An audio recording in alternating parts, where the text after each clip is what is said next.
I think when you're younger, games have this almost mystique to them. You look at them so innocently, wondering about all the possibilities before you. You'll reload saves, convinced you can do things differently, or if you play a combat encounter differently, maybe you can potentially save that character that seems destined to die, or be taken away from your party. This is why a game like Mass Effect for me is so timeless. I mean, there's other reasons, but one of the many as to why it's so timeless for me is because it's trying to push the boundaries of this interactive medium, especially at the time that it came out, by telling players you could actually influence the narrative and affect who lives and who dies and what happens when, which would continue throughout the rest of the trilogy. One moment in particular always sticks with me, and it's not the one that you think it is, and that's the death of Corporal Richard L. Jenkins, one of your first two companions in Mass Effect.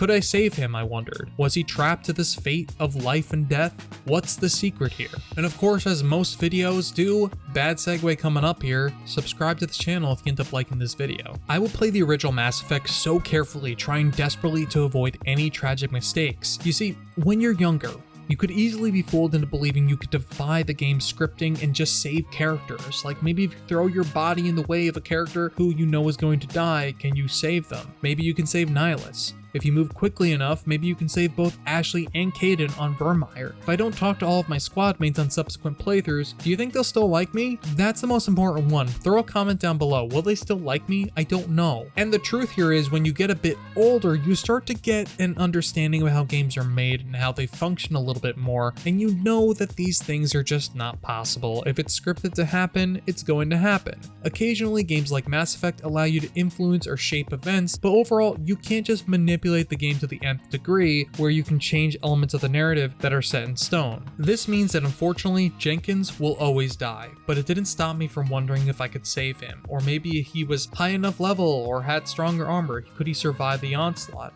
After all, BioWare went through the trouble of giving this man a full-on skill tree, and theoretically on future playthroughs through New Game Plus, you could fill that out completely assuming you were fully leveled. But regardless, this dude motherfucking croaks. Kill a bunch of gas bags before his death scene? Dead. Tell Jenkins and Kaidan to stay behind in gameplay? Dead. Equip Jenkins with Spectre level gear? That dude gets iced. The only real way to save Jenkins is to just stay on the Normandy and never continue the story. Leave Jenkins in an infinite loop of wanting to get into the action, with Dr. Chakwas telling him to chill out. And fun fact, that's how you save every character in Mass Effect. Just don't continue the story past the point where Anderson is waiting for you.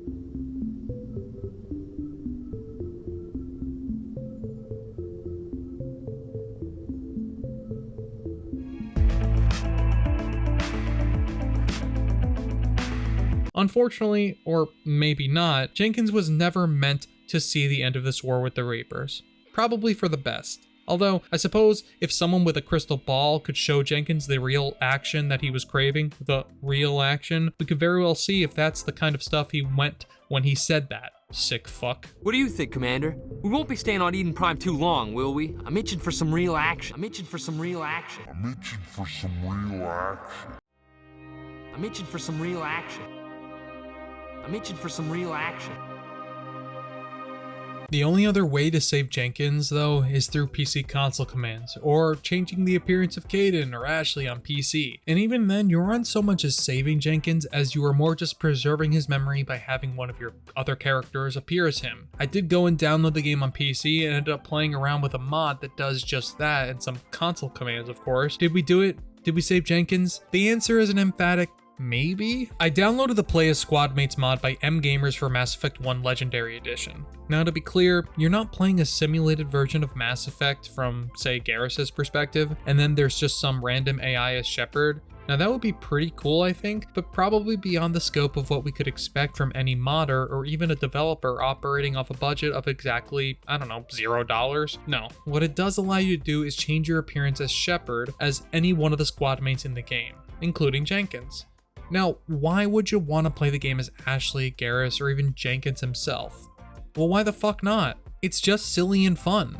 And plus, it does allow you in a weird meta kind of way to save Corporal Jenkins. That, or we can just kind of explain that Jenkins has a twin brother, whatever you prefer. We kind of saved him here, right? I mean, if nothing else, it's hysterical to watch this scene of two Jenkins talking to each other or fighting side by side for however short-lived that may be. We also end up making Jenkins the hero of the story. Jenkins defeated Saren, you see, and he lives through the entire game. In playing with this, I did jump ahead using console commands to go way forward into the game, and it results in some weirdness in the game where you have no companions recruited, but I think I'm going to save my discoveries there for another video because I found it to be rather interesting. But I'll just say this, it does cause some weird shit to happen in the game I wasn't expecting. When jumping to the bomb being planted on Vermeer sequence, usually it's Kaidan or Ashley who plants the bomb and arms it depending on who is with you or who was with Kirahi and his team. But because I never recruited Ashley since it's a new playthrough, the game kept jumping between Kaidan and Ashley doing the jobs. There was just weird dialogue triggers throughout. Speaking of, there's some weird thing that happens with Jenkins' appearance when flagging male or female Shepard, as the first couple of lines spoken by Jenkins' Shepard here are always in the FemShep voice.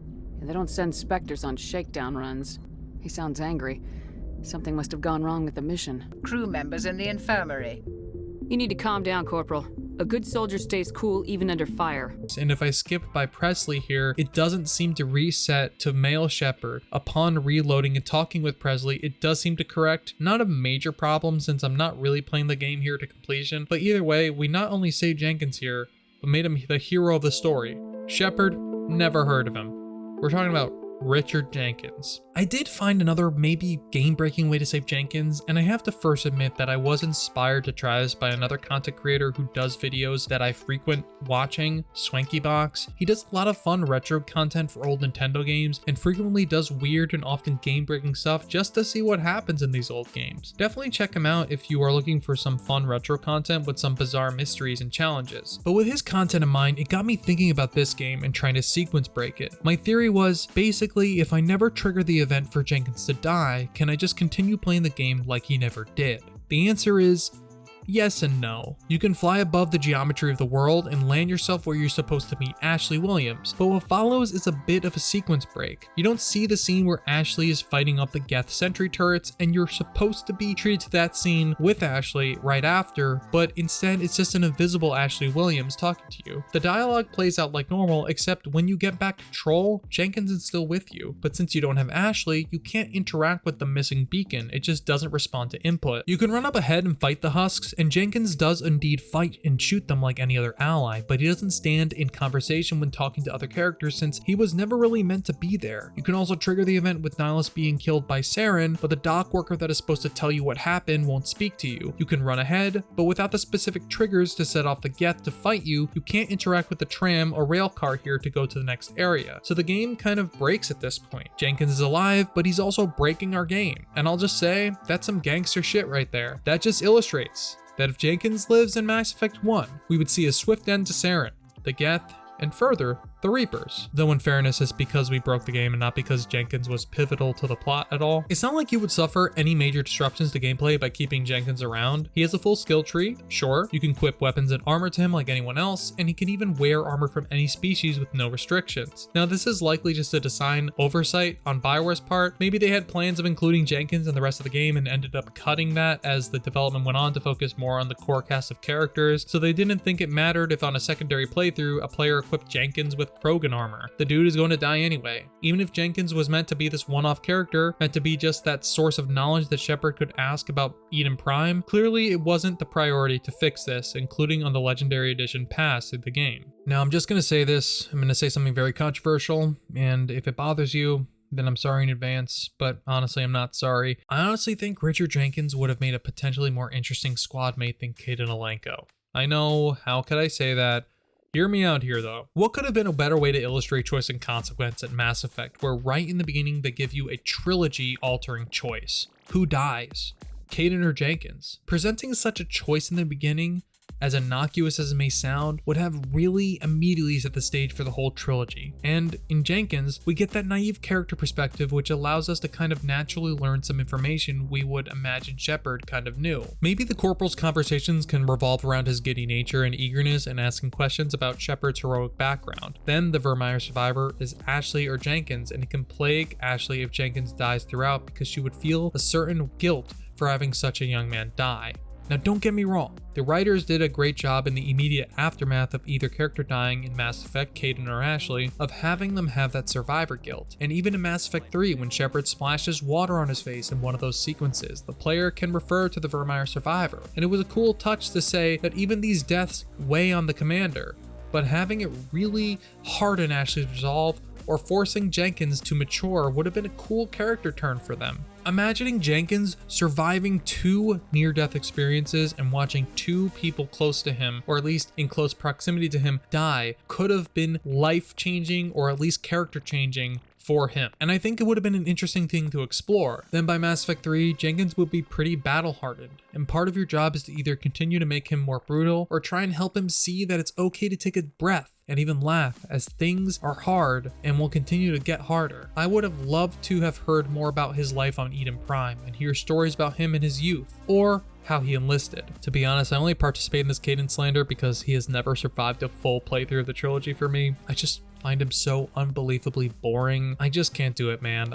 I talk to him and he just doesn't seem to have any interest in anything that's happening, and I just don't care about him. I mean, at least Ashley is kind of racist, so it's like, hey, I can fix her, you know, right? But I think providing this option in the beginning could have been a neat way to allow Jenkins to continue on a bit, but also allow the player to feel the weight of their choices early on. To have a major death so early on in the game, and by your hand nonetheless, probably maybe a bit more sophisticated than BioWare had in mind at the time, and maybe a little darker than they wanted. But then again, they did just kill the protagonist at the beginning of the second game just to bring him back and then have an ending where everyone could possibly die. So I am rambling a bit at this point, but the purpose of this video was to speculate on a future in which maybe we save Jenkins and how that could have played out, and to see if we can kind of trick the game into thinking he was still alive by either playing as him or sequence breaking, which unfortunately breaks the game in a way that's not really readily noticeable unless you are kind of curious why the game has just stopped working out of nowhere. But ultimately, I really hope you enjoyed this video and found it fun or entertaining or even just passively interesting. I enjoyed making it for you, and I also enjoyed that it's way longer than I even anticipated it being, which I don't think this video was that long anyway, but it was longer than I anticipated it being, of course, when I started writing. I do hope you consider subscribing and commenting your thoughts and ideas, and maybe there's even some weird stuff you want to see me do next in this game if possible, or its sequels. I remain waiting by my computer ready to respond, of course. Either way, I appreciate all of you, and I'm looking forward to seeing you in the next video, or you seeing me talking in the next video. You're gonna watch the next video, I hope. I'm itching for some real action.